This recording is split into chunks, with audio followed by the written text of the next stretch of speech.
Hola a todos. En el vídeo de hoy vamos a trabajar el punto 4 del tema 13, el tema de Roma, en el que vamos a intentar explicar las características generales de la sociedad, de la economía y de la religión romana, ¿vale? Muy en general. Como siempre os pongo las actividades al principio para que vayáis tomando notas, si queréis vayáis parando el vídeo. La primera, intentar explicar cuál es la diferencia entre ser ciudadano y no ciudadano, que eso ya más o menos os debería sonar, porque es muy similar el concepto a lo que hayamos visto ya en Grecia. La número 2, qué situación tenía la mujer en Roma. La número 3, voy a hablar brevemente de un personaje importante, conocido en la historia romana, quién fue Espartaco. Bueno, 2-3 líneas, me decís quién fue. La número 4, por qué es tan importante el yacimiento de Pompeya. Yo voy a hacer referencia a este yacimiento, ¿vale? A este yacimiento arqueológico, y tiene mucho que ver con la economía, con la sociedad, con las costumbres romanas. Pues me intentáis definir intentar explicar por qué es tan importante para nosotros. Y la número 5, referente a la religión, qué diferencia hay entre monoteísmo y politeísmo, que seguramente ya esos conceptos suenen, porque en alguna ocasión lo he mencionado, y cuáles son las 3 grandes religiones monoteístas que vamos a explicar al final del vídeo. Centrándonos en la sociedad romana, al igual que otras sociedades históricas, es una sociedad jerárquica, es decir, existe una gran mayoría de la población que tiene menos capacidad económica, tiene menos riqueza y también tiene menos poder, ¿vale? Y una minoría que acapararía no solo los principales cargos públicos, sino también la riqueza, ¿vale? En Roma pasa algo similar a lo que ocurría en Grecia, esa diferenciación entre ciudadano y no ciudadano. El ciudadano, ¿quién es? El ciudadano es aquella persona que tiene derechos y deberes. En el caso de Roma, las personas que tenían derechos, la máxima cantidad de derechos políticos y sociales, eran los varones de origen romano, ¿vale? Los no ciudadanos pues serían el resto, estaría obviamente la gran mayoría de la población, aunque esto luego va cambiando con el paso del tiempo, ¿vale? Porque con la tendencia es que a lo largo del imperio, sobre todo, es que el porcentaje de ciudadanos romanos se vaya incrementando. Ciudades cuya población no era considerada ciudadana, con el paso del tiempo se le van a ir dando privilegios, se le van a ir otorgando esos derechos y esa categoría de ciudadanos. Entonces eso va a cambiar, no va a permanecer intacto a lo largo de toda la historia romana. Otra aparte y relacionada con esto, obviamente, volvemos a hacer hincapié, lo he comentado en otras ocasiones, la mujer se queda al margen del sistema de la ciudadanía, es decir, las mujeres, la mitad de la población ya de hecho, no tendrían los mismos derechos que él, a pesar de que pudiera pertenecer a una familia importante, una familia rica, una familia de la nobilidad, por ejemplo, no tenían los mismos derechos que los varones, ¿vale? Por supuesto, también en la escala más baja de la sociedad, recordemos que Roma sí es una sociedad esclavista, es una civilización que basa buena parte de su mano de obra en el trabajo esclavo, al igual que otras civilizaciones que hemos mencionado, tales como la civilización griega, como en Egipto, como en Mesopotamia, ¿vale? Entonces, así, el esclavo es considerado un simple instrumento, una posesión más, como si fuera ganado, ¿vale? Después me detendré un poquito más en la situación de los esclavos, pero aquí tenéis un dibujillo en el que podemos ver esa estratificación social, ¿no? Por un lado la categoría de ciudadanos, personas con la plenitud de derechos, y por otro lado los no ciudadanos, en los cuales por supuesto tenemos que mencionar a las mujeres, obviamente, y estarían fuera de esa ciudadanía los esclavos. Y ojo, muy importante, aquellas personas que habían sido esclavos pero sus dueños lo habían liberado, que son los libertos. Los libertos son aquellos esclavos que han sido manumitidos. Manumitido significa liberado por el dueño. Tenían una categoría social, a pesar de ser ya personas libres, ya no ser esclavos, tenían ciertos derechos, pero no son considerados ciudadanos, ¿vale? ¿Qué pasa con la mujer en Roma? Pues la mujer romana, como hemos comentado antes, es considerada no ciudadana, queda al margen de todo el ámbito político y el ámbito de poder.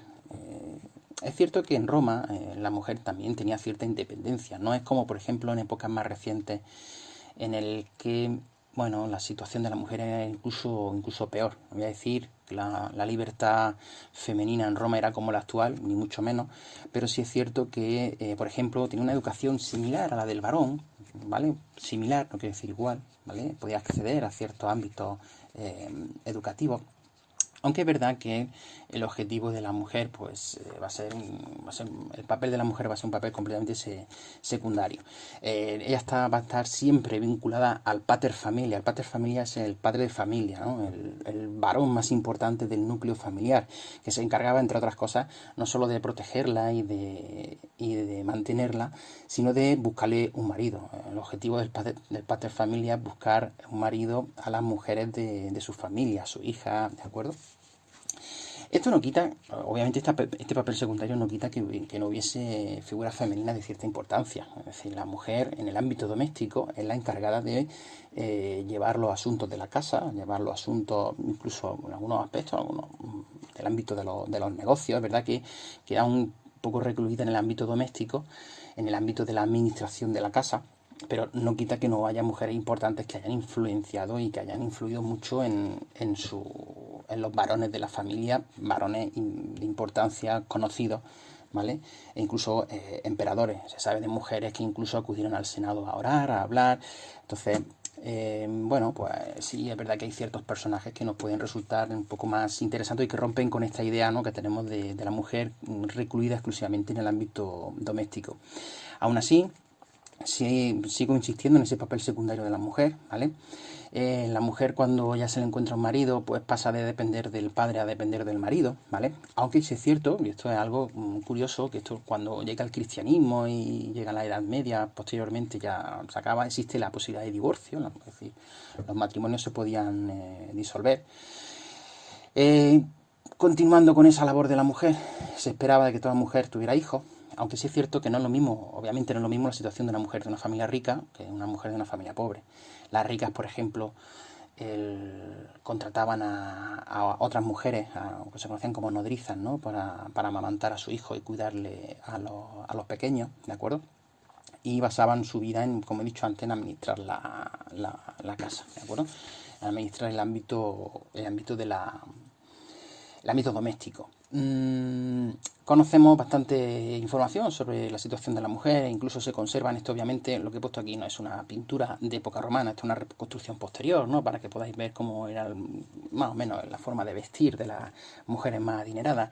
En el caso de Pompeya es un yacimiento arqueológico, yo voy a hacer referencia a lo largo del vídeo a este yacimiento, ¿vale?, que está en el sur de la península itálica, pegandito a la ciudad de Nápoles, que es muy famoso porque, como sabéis, fue destruido en el año 79 después de Cristo por una erupción volcánica, tanto Pompeya como una ciudad un poquito más pequeña que existía cerca, en Herculano.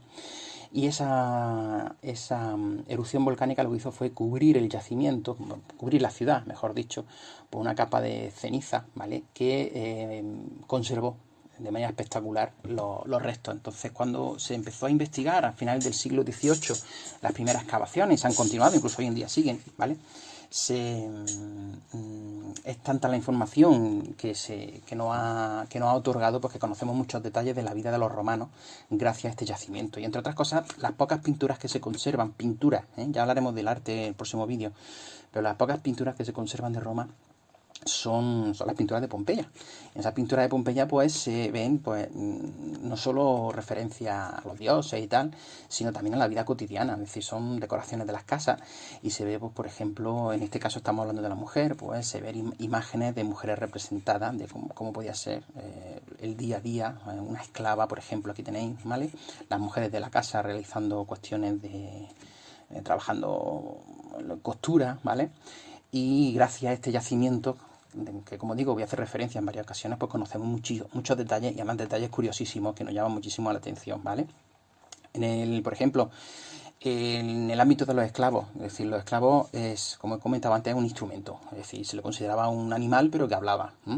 Esos esclavos depende del nivel, obviamente no es lo mismo un esclavo que se encargaba del trabajo en la minería, que podríamos decir que era condenarlo a muerte, básicamente, porque duraba muy poco. Las minas de la época tenían una seguridad, pues vamos, inexistente. No es lo mismo un esclavo, como digo, dedicado a estos trabajos, que un esclavo doméstico, un esclavo de una familia importante, o incluso un esclavo que se encargaba, que también lo había, de educar a los hijos de la familia, que también lo existían. Entonces, no es lo mismo. Hablamos de esclavos, efectivamente, personas sin derechos, pero no era la misma situación dependiendo de si estaba realizando un oficio o era un esclavo por una cosa u otra. Los esclavos, básicamente, os pongo esto que es un relieve también de Pompeya, en el que aparecen aquí, fijaros, representados dos esclavos, ¿vale? En este caso, pues bueno, pues trabajando, vertiendo aceite o vino a su amo. ¿Cómo se hacía una persona esclavo? Una persona se hacía esclavo pues básicamente a través de la guerra. Los romanos cuando conquistan, que ya eso lo hemos visto tanto en la República sobre todo como luego posteriormente en el Imperio, van conquistando pueblos y aquellos pueblos sometidos muchas veces eran sometidos a esclavitud, cuando se resistían básicamente. También los esclavos eran, por ejemplo, los hijos no deseados, es decir, cuando el pater familias rechazaba a un hijo por el motivo que fuera, porque tenía esa potestad, fijaros qué dramático y qué bárbaro, ¿no? Pero bueno, se tenía esa posibilidad, pues esos hijos no deseados, pues los que sobrevivían, pues eran, se hacían esclavos. También eran esclavos considerados los hijos de esclavos, ¿vale? Es decir, un esclavo podía tener hijos y ese hijo o hija era considerado también esclavo, ¿vale? O también, por ejemplo, los desertores del ejército. Es decir, cuando alguien fuera romano o fuera de otra o un pueblo sometido, ¿no? Que en virtud de esa conquista pues tenía que ofrecer soldados al ejército romano, pues si desertaba del ejército pues y se le detenía, pues se le hacía esclavo, ¿vale? El caso, por ejemplo, del que estoy poniendo aquí, un personaje, si hablamos de esclavitud en Roma, tenemos que hablar de Espartaco, porque yo creo que es el esclavo más famoso, ¿vale? Antes de detenernos con él, en el caso de los esclavos, durante prácticamente toda la República y todo el Imperio, el negocio de la esclavitud va a ser muy, muy importante, ¿vale? Es decir, los mercados de esclavos, todas las ciudades tenían una parte en la cual se compraba y vendían esclavos. Además, se exhibían, los esclavos se ponían como si fuera un producto más y la gente lo compraba. Incluso en algunos casos podía reclamar si el esclavo a lo mejor se moría a los pocos meses, ¿no? de haberlo comprado, tú lo podías reclamar con una especie de garantía, ¿no? Al que te lo había vendido. Es decir, como si fuera un producto más, ¿de acuerdo? Es muy curioso. E importante también sería que comentaba antes, ¿no? De los esclavos, de los libertos, que son los esclavos manumitidos, ¿eh? Un dueño, si imaginaros, yo soy romano, tengo mis esclavos, si yo decido que esas personas sean libres, yo los puedo manumitir. Lo normal era que los libertos siguieran teniendo una relación bastante estrecha con su antiguo amo, ¿vale? Pero pasaban a tener un estatus diferente, ¿vale? El caso de Espartaco, como digo, es el esclavo quizá más famoso de toda la historia romana. Es de origen tracio, los tracios están en la actual Bulgaria, para el norte de los Balcanes. Y parece ser que este hombre, fue obligado, cuando su pueblo fue conquistado, fue obligado a enrolarse en el ejército romano y pues desertó. Desertó, se le hizo esclavo y se le metió como esclavo en la escuela de gladiadores. Los gladiadores también eran considerados esclavos.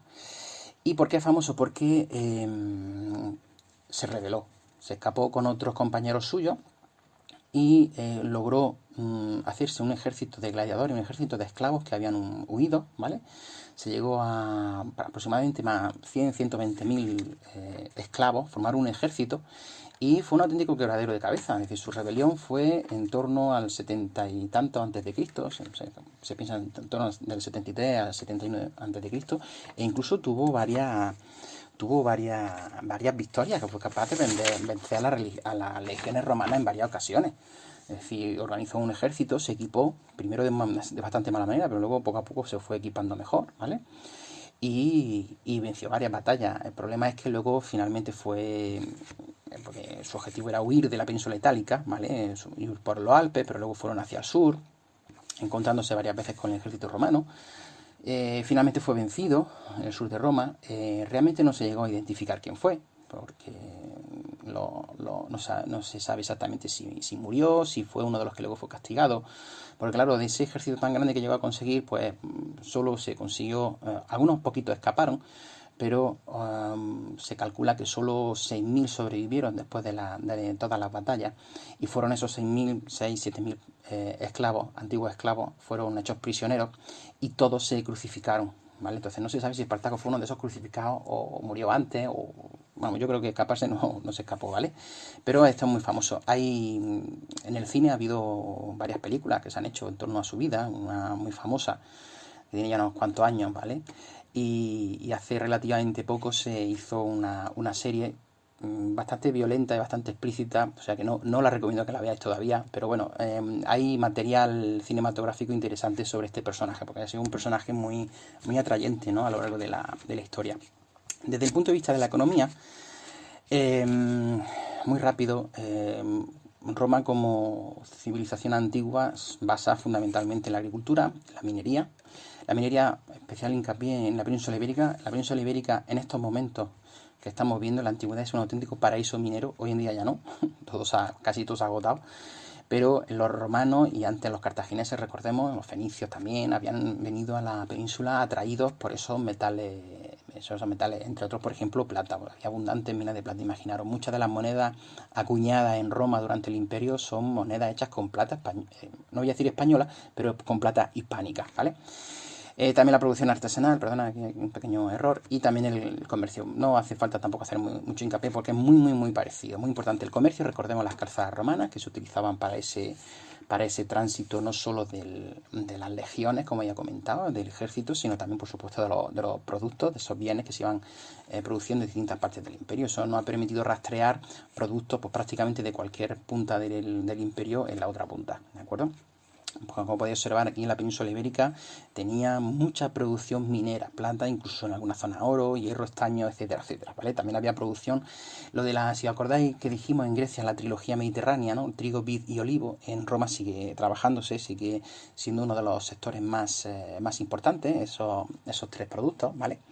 Y como digo, durante la época del imperio, pues, y esa época, si os acordáis, lo de la Pax Romana, ese periodo de estabilidad, ¿no? De más de 200 años, después de Octavio Augusto, después de la finalización de las guerras civiles, pues va a favorecer la producción económica, el desarrollo económico y el comercio. Uno de los elementos fundamentales en el aspecto agrícola son la producción de las villas. Las villas o villas son unas explotaciones rurales. Aunque es verdad que Roma, la civilización romana, es una civilización muy urbana porque se fundan muchas ciudades y se vive mucho en la ciudad. También es cierto que el sector rural es importante y se organizaba normalmente en torno a unas explotaciones agrícolas que se conocen como las villas.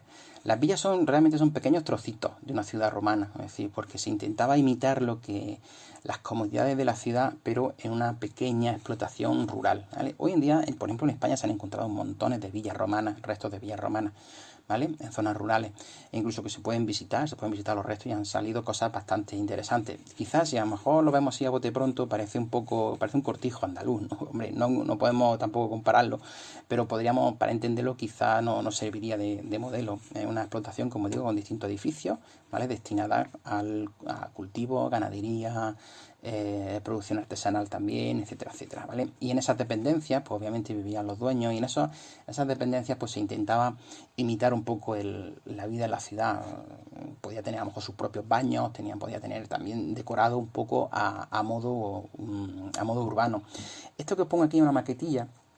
La provincia de Granada tenemos un ejemplo, tenemos varios, pero bueno, uno de los ejemplos más interesantes están en la villa romana de Salar. Salar es un pueblo que está cerca de Loja, en el poniente granadino.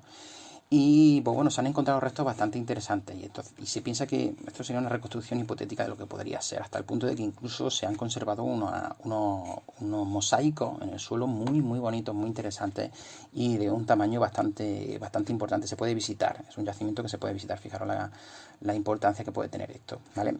Como digo, en Hispania y en otras zonas del imperio se ha conservado bastantes villas, bastantes restos.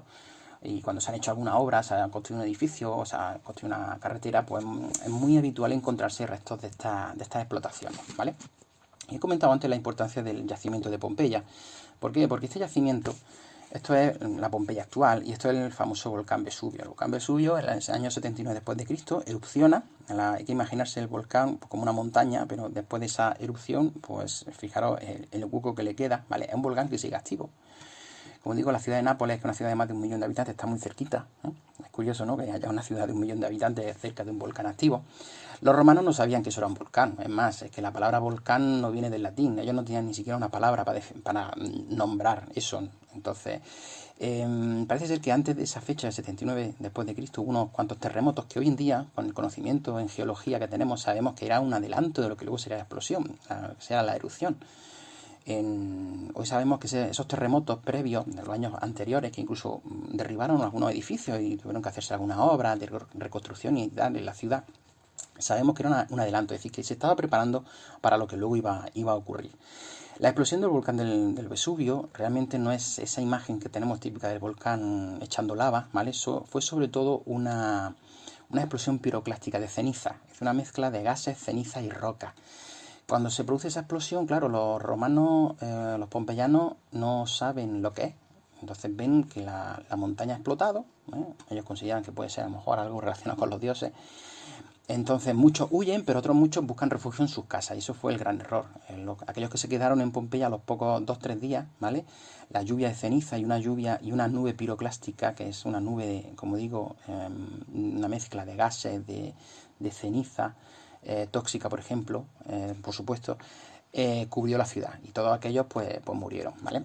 Ese acontecimiento tan terrible y tan dramático, pues nos permite que la ciudad se conserve bastante bien. Esto hay que imaginárselo todo cubierto por una capa de varios metros de ceniza. Lo que pasa es que los arqueólogos han ido retirando, han ido reconstruyendo algunas zonas, como podéis observar, ¿vale? Y lo bueno dentro de lo malo, ¿no?, del acontecimiento es que eso permitió que la ciudad se conservara pues como estaba en ese mismo momento de la explosión, ¿vale? Eso ha permitido pues no solo ver cómo eran las casas, sino se han conservado pinturas, se han conservado cosas tan curiosas como las que vamos a ver. Esto, a ver, cuidado, cuando veáis una imagen de esta, estos no son cuerpos, ¿vale? Ni son huesos. Es verdad que en algunas zonas se han conservado restos óseos que también nos dan mucha información no solo de la salud de los pompeyanos. Sabéis que si se analizan los huesos puedes saber si esa persona se había alimentado bien, si no, si tenía tal tamaño, si cuánto pesaba, si había tenido alguna enfermedad, etcétera, etcétera, ¿no? Es que, claro, los arqueólogos cuando empiezan a desenterrar Pompeya se encuentran con huecos, ¿vale? Entonces llega un momento en el que esos huecos deciden, antes de retirar todo lo que hay alrededor, lo llenan con yeso y para su sorpresa, o se seca, para su sorpresa se encuentran con que esos huecos eran los moldes que habían dejado los cuerpos de las personas que habían fallecido en el mismo momento. Se han hecho decenas de moldes. La ceniza lo que tiene es que se endurece muy rápidamente, ¿vale? Entonces, claro, cuando se descompone, también es muy ácida, descompone el cuerpo, incluso descompone los huesos. Pero claro, se ha solidificado alrededor del cuerpo antes de que se descomponga. Entonces, cuando desaparece el cuerpo, se queda el molde, se queda ese hueco, ¿eh? Entonces lo llenamos de yeso, de escayola. Hoy en día, la última se están haciendo con fibra de vidrio.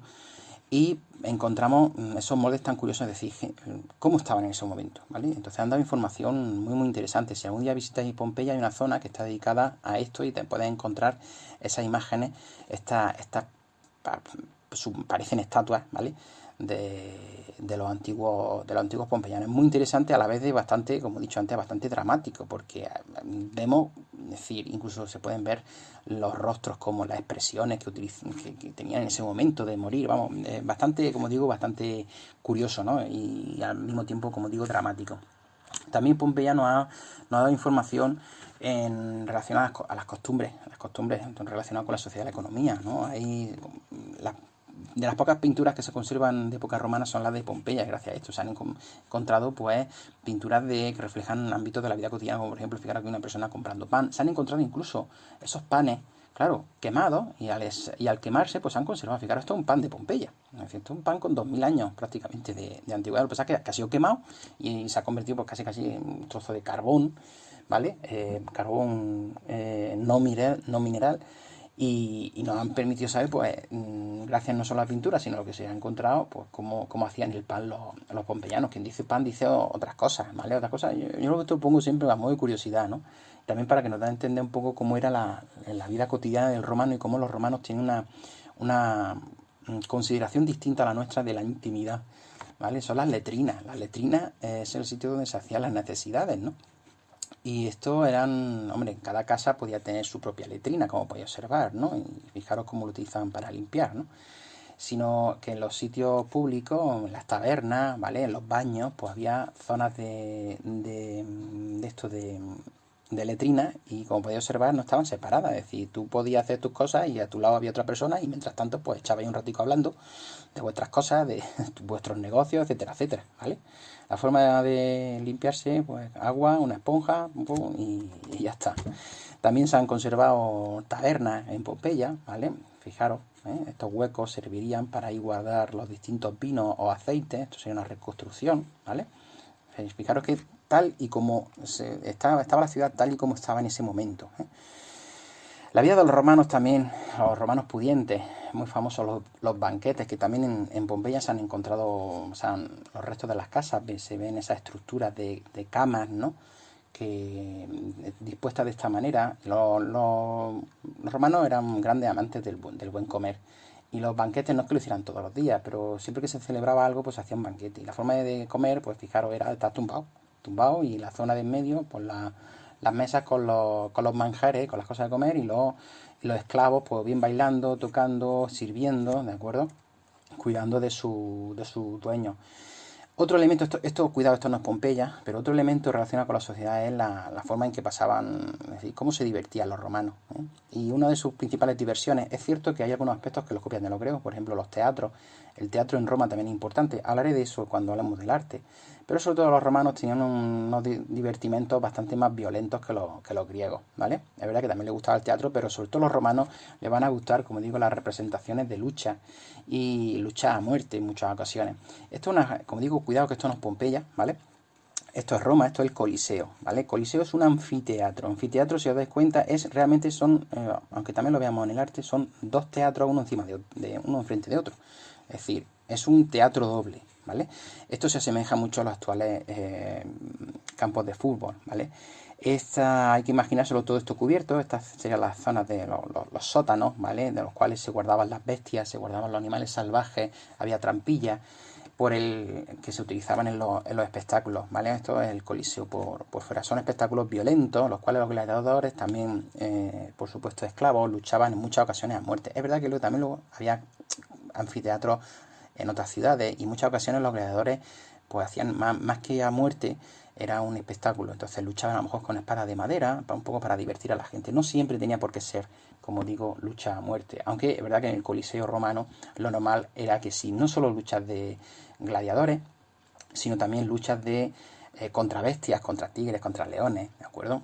También los castigados, es decir, los delincuentes, en muchas ocasiones se utilizaban pues para soltarlos en el Coliseo y que los gladiadores se divirtieran con ellos, los mataran, o bien tuvieran que luchar contra los leones. Los primeros cristianos, curiosamente, ya después lo comentaré, fueron también muy usados como espectáculo en el Coliseo. Es decir, ya explicaré por qué los cristianos eran perseguidos, pero se utilizaban, como digo, también para ser ajusticiados y ser asesinados en este espectáculo tan dantesco, ¿no? Pero bueno, era una de las maneras que tenían los romanos de divertirse. Fijaros, es muy curioso. También, aún no se suele conocer mucho, pero en el Coliseo también se hacían naumaquias. Naumaquias son espectáculos que simulaban batallas navales. Es decir, hay que imaginarse el Coliseo romano, la arena, era esto, ¿vale?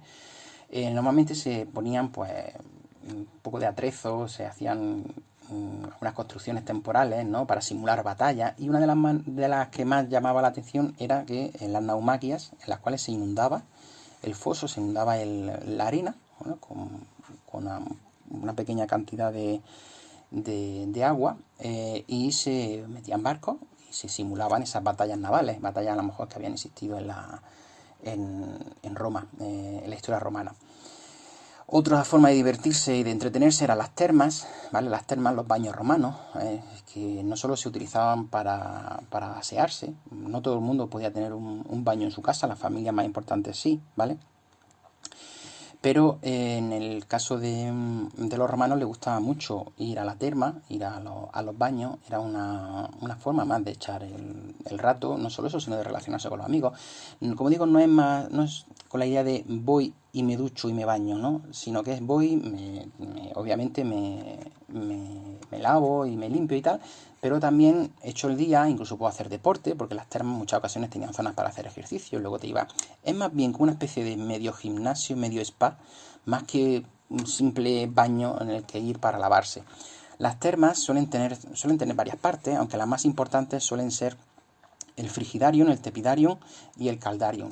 Se suelen dividir en estas tres grandes partes: una sala fría, una sala templada y una sala caliente. La sala caliente era como una sauna, algo así parecido, ¿vale? Importante, esta estructura de baño, ¿vale? Estas son las termas de Caracalla, que son las termas más grandes que había en todo el imperio, ¿vale? así son las termas en la actualidad. Esto es lo que queda, estos son los restos, y así es como se piensa una pequeña reconstrucción de cómo era. Si os dais cuenta, era un complejo tremendo. No todas las ciudades tenían sus termas, como digo, no todas eran tan grandes, obviamente. Lo normal es que fueran de bastante más pequeño tamaño. Como digo, es un lugar donde se reunían los romanos para hablar. También había zonas femeninas, ¿de acuerdo? También las mujeres iban. En aquellos sitios donde las termas no eran suficientemente grandes para tener parte de hombres, parte de mujeres, pues a lo mejor se alternaba. Una hora al día era para hombres, otra hora al día era para mujeres. Una cosa importante que quiero que tengáis claro es que en el caso de las termas fue un modelo que luego van a imitar los musulmanes. Cuando el año que viene veáis el mundo musulmán, también uno de los elementos fundamentales de la cultura musulmana son los baños árabes. Pues realmente los baños árabes son una copia de los baños romanos, ¿de acuerdo? Además, los baños árabes también se suelen organizar en torno a esas tres partes, ¿no? Lo de la sala fría, la sala cálida y la sala templada. Luego, porque cuando lo veáis el año que viene, que recordéis que eso realmente se basa en el ámbito de las termas romanas. Continuando ya por último, ya la religión. Es cierto que la religión romana es una copia, en principio, de los dioses griegos, ¿de acuerdo? Es una religión politeísta, pero va a surgir una nueva religión que va a competir con este politeísmo, que es el cristianismo, que es una religión monoteísta, ¿de acuerdo? La religión romana, desde su inicio y cuando entra en contacto con Grecia, pues en Grecia, que es conquistada en el siglo II a.C., los dioses romanos, el panteón, ¿no? El grupo de dioses romanos es una copia, es una adaptación de los dioses griegos, le cambian el nombre. Por ejemplo, el Zeus, el padre de todos los dioses, el Zeus griego para los romanos es Júpiter, ¿de acuerdo? Y todos los demás tienen su nombre griego traducido al latín. Por ejemplo, Poseidón, el dios de los mares, es Neptuno, ¿de acuerdo? Por ejemplo, Atenea, que era muy famosa, protectora de la ciudad de Atenas, pues es Minerva, ¿vale? Pero realmente Afrodita, la diosa de la fertilidad y del amor, es Venus. Son, como digo, adaptaciones de la religión griega. Pero, ¿qué es lo que ocurre?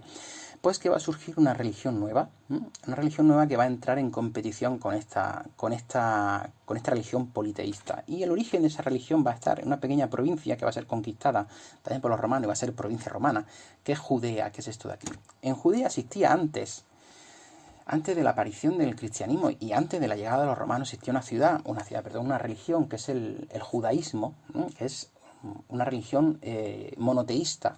Aquí está la diferencia entre monoteísmo y politeísmo. Monoteísmo es que solo creen en un único dios, mientras que politeísmo es que creen en varios dioses. Hasta ahora, si os habéis dado cuenta, todas las religiones que hemos mencionado, Grecia, en Egipto, en Mesopotamia, también ahora lo que acabo de decir de Roma, son religiones politeístas, es decir, que tienen varios dioses. Es más, normalmente no tienen problema en añadir más dioses. Es decir, cuando llegan a un sitio y entran en contacto con otra civilización, ellos asumen más dioses, no tienen ningún tipo de problema. El judaísmo es una religión monoteísta. Ellos consideran que solo existe un único Dios, ¿vale? Para ellos es Yahvé. Yahvé es el Jehová en castellano, ¿de acuerdo?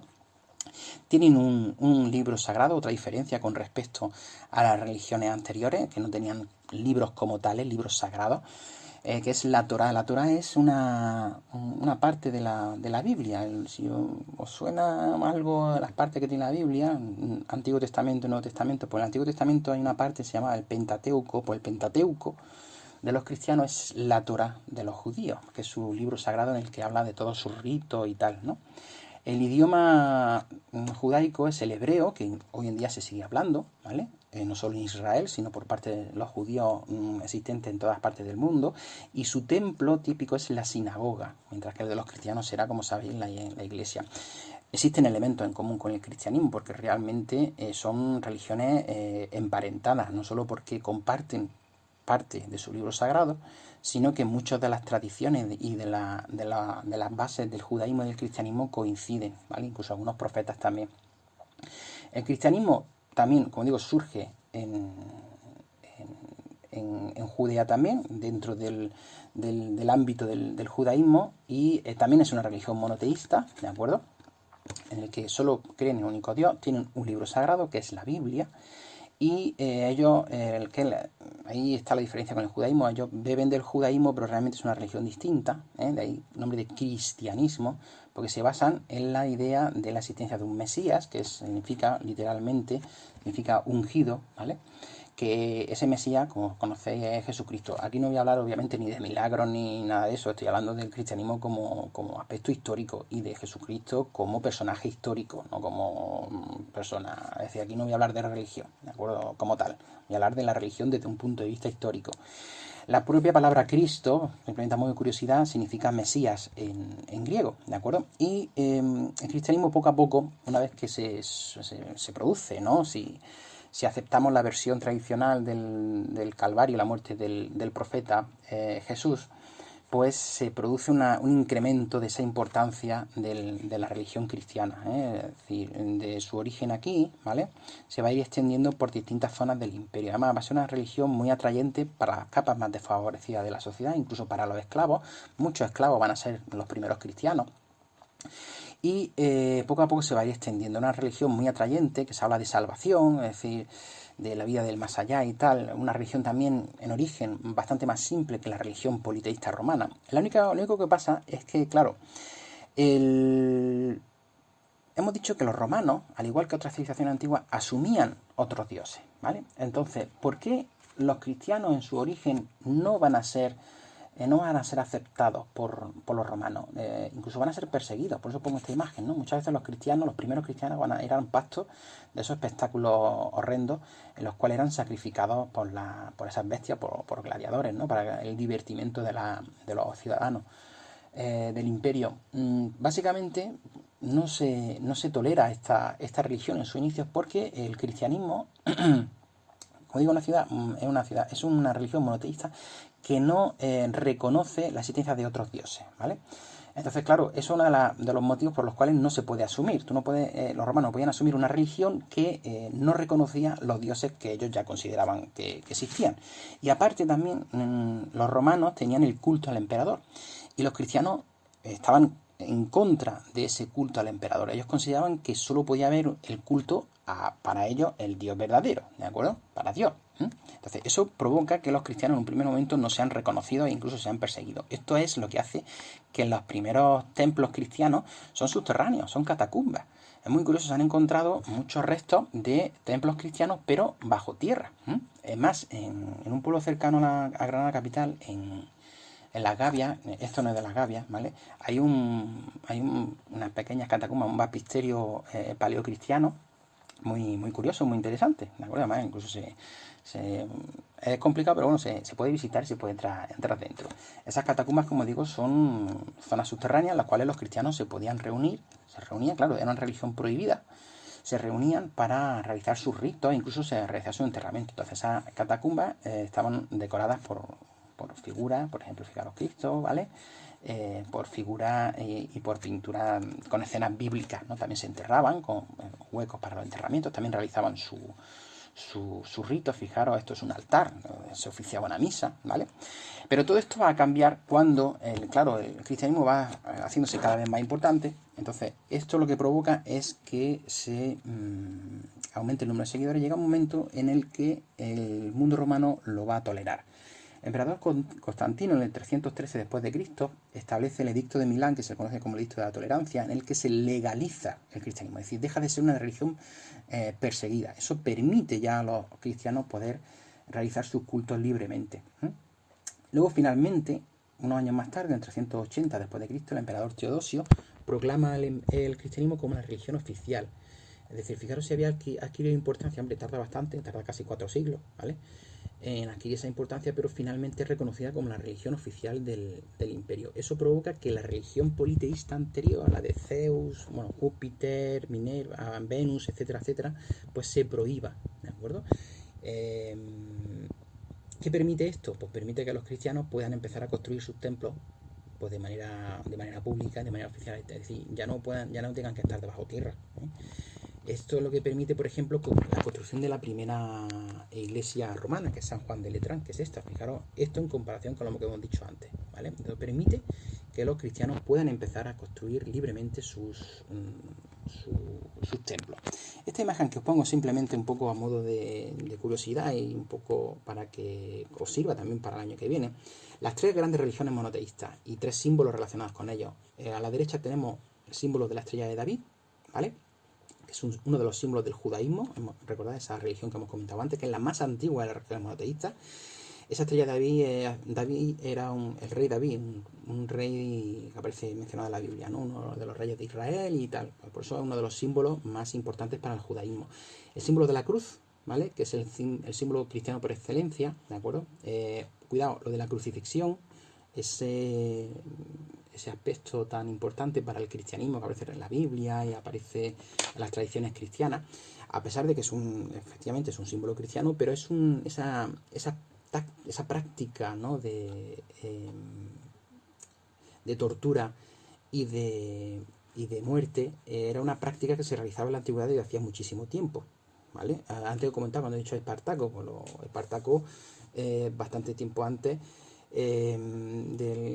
fue crucificado, ¿eh? Es decir, la crucifixión era algo que los romanos utilizaban de manera habitual para castigar a quien consideraba oportuno.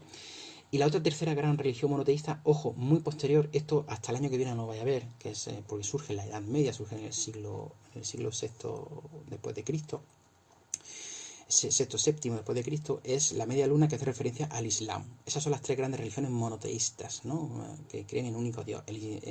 Por orden cronológico, el judaísmo, luego posiblemente el cristianismo, muy importante en Roma, y el Islam, que surgirá, como digo, más tarde. A modo también de curiosidad, templo de los judíos es la sinagoga, templo de los cristianos es la iglesia y luego la catedral, que bueno, que eso ya se explicará el año que viene con la diferencia, y el templo de los musulmanes, las mezquitas, ¿de acuerdo? Os vuelvo a poner las actividades. Próximo vídeo hablaremos del arte romano.